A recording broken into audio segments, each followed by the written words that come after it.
Hey guys, Professor Bill, Comic Book University, and Batman issue number 94. This was good stuff. This is going to be their Dark Designs finale. So the Joker War proper starts up with the next issue, all right? Still, might be kind of important to read this book. There's a lot of foreshadowing here, which I really dig. Now, I don't usually read other people's reviews when I do this, and I'm usually the first person to put out a video review.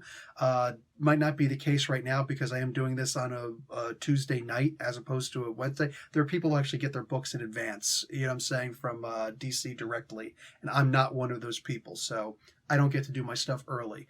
But I did want to get some other people's opinions on this. A lot of people came down on this book. I wonder if I could perhaps try and change a couple of minds on this because I'm digging on this. Anyway, let's talk about who made this comic book, give credit where credit's due. Then we'll talk about what actually happened in this book.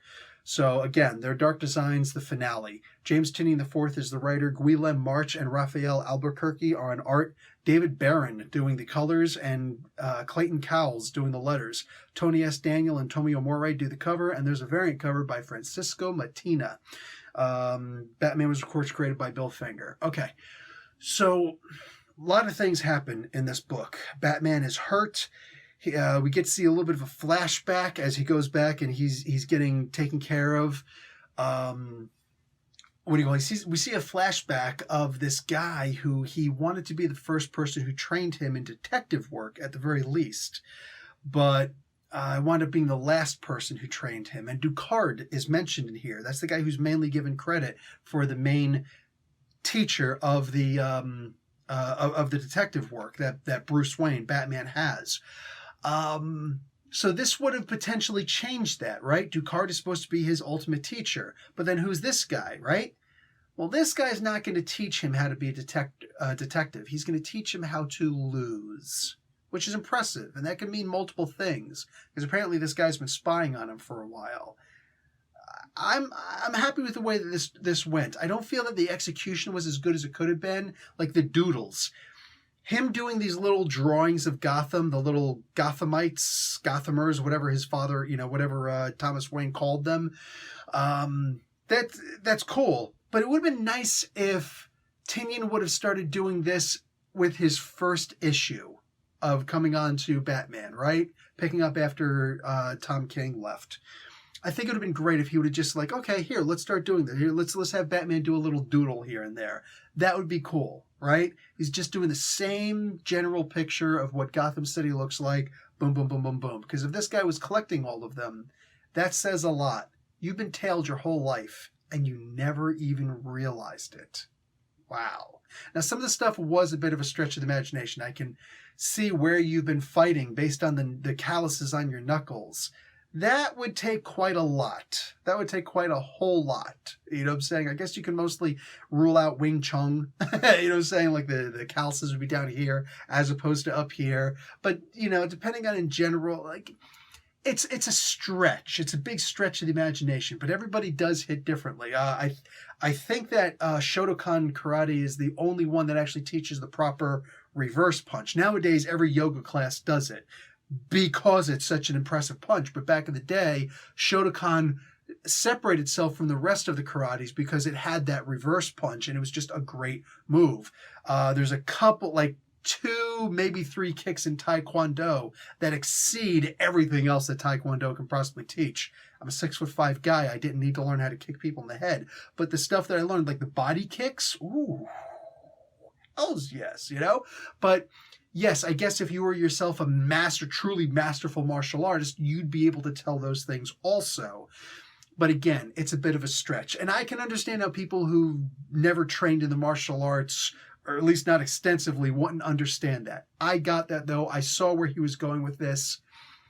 It was cool. It was cool. I dug on this, all right? I dug on this.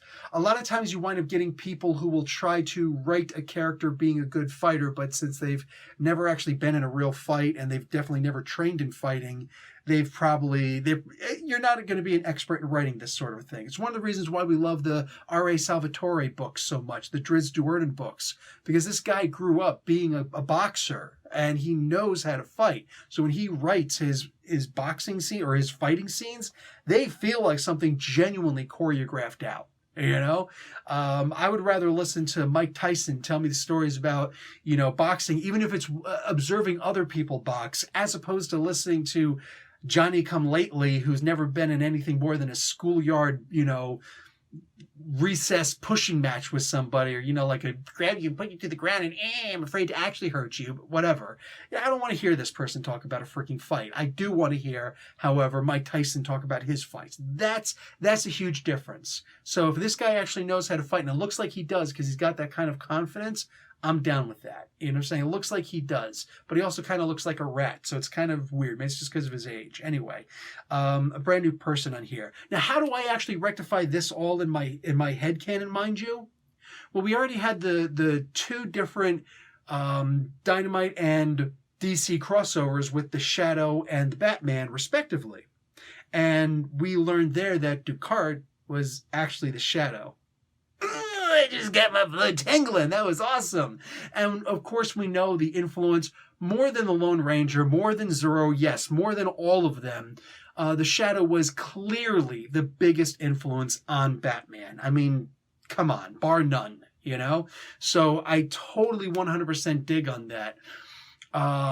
So the idea that Tynion didn't try to replace Ducard as the chief inspector that he learned from, that was a really solid move on his part, because he could, in my opinion, he could have screwed everything up if he just wrote off Ducard, but he didn't. So way to pay attention to good Batman lore on that. That's something that can't be credited enough. He made a very wise decision by doing that, because that's where the real, like the actual Batman fans, me and all the other people who've like read Batman forever, that's where all of a sudden you're going to people are going to come up and be like, dude,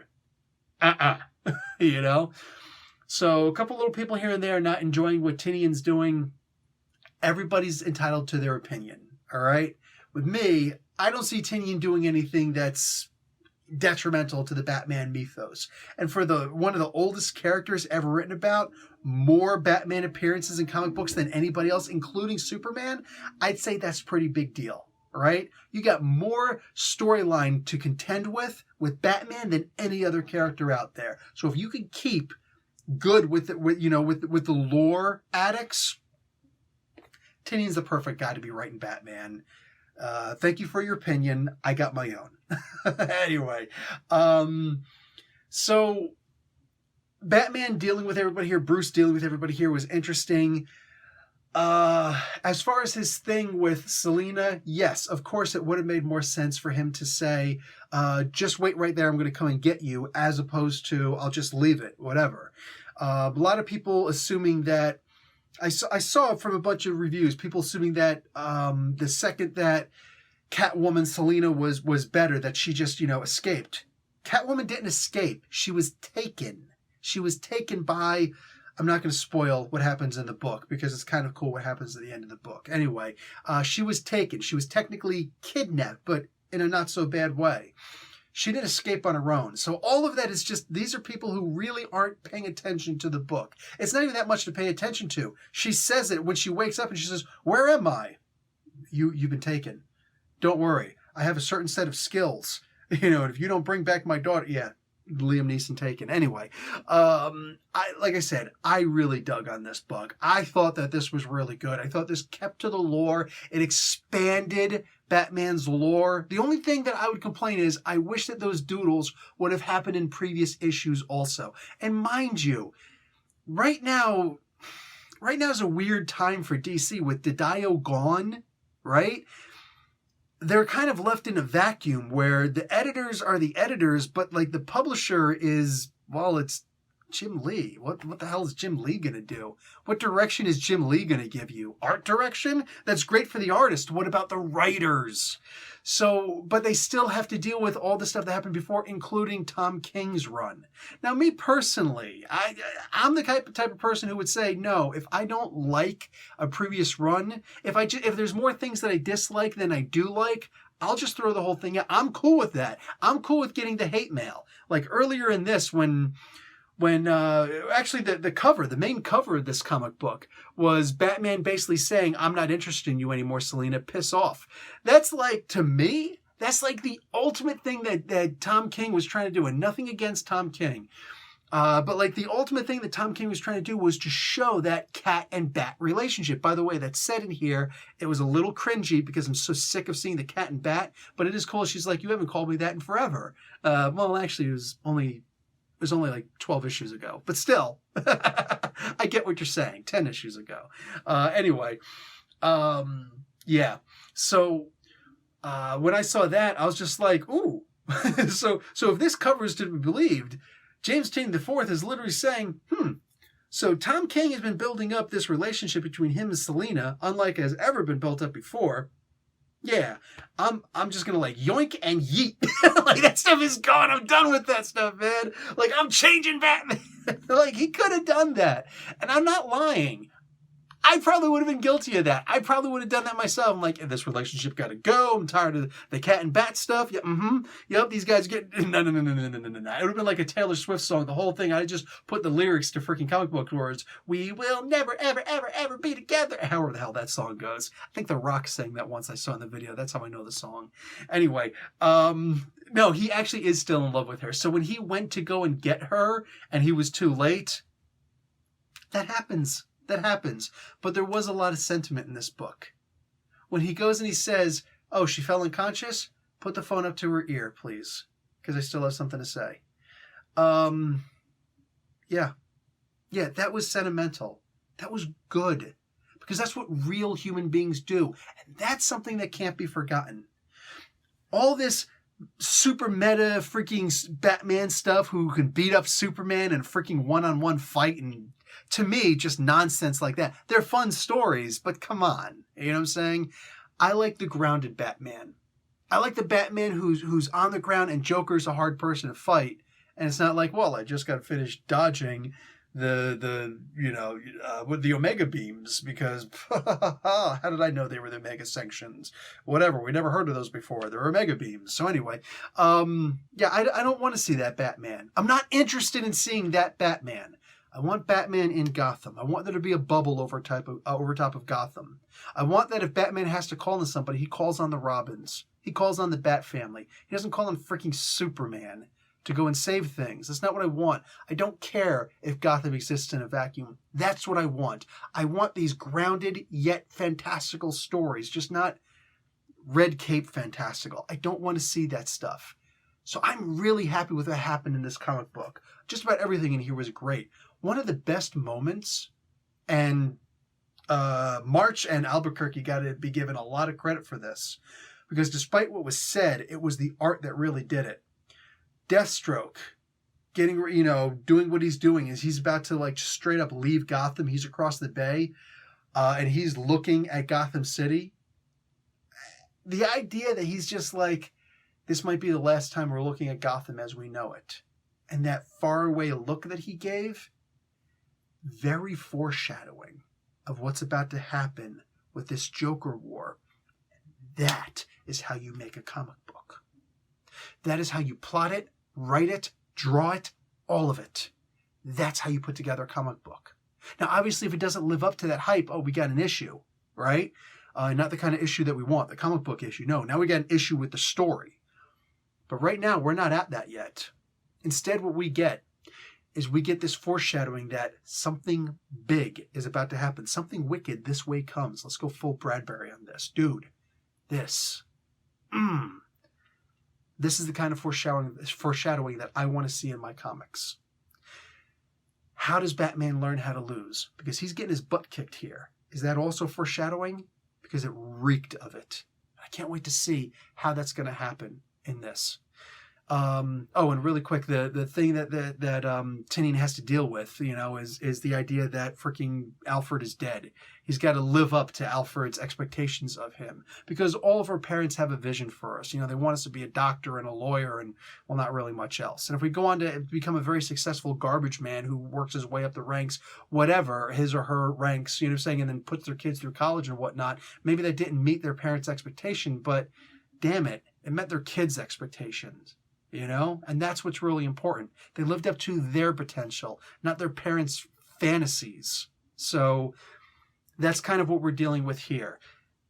Tynion is stuck with the idea that Alfred is dead. and he's doing the best that he can with it. You know what I'm saying? He's got to acknowledge that, because he can't just have Alfred walk back in. Hey, what's up? How you doing? No, he's got to actually deal with it. He is. And I hate that he's got to. That's not fair. That's not fair that you just... Because let's be realistic. The way that comic books have always worked is, it's a sandbox, but it's somebody else's toys. So when you come in and you're in charge of this comic book now, you can take those toys, you do whatever you want with them in the sandbox. But when you're finished, they go back up on that shelf in the exact condition that you found them in. And that's not what Tynion walked into. So a whole lot of this stuff just isn't fair to the guy, and we have to recognize that. Anyway, go ahead and take a look at that last page when you get a chance. Go and look at it again. It's kind of like the Scream, that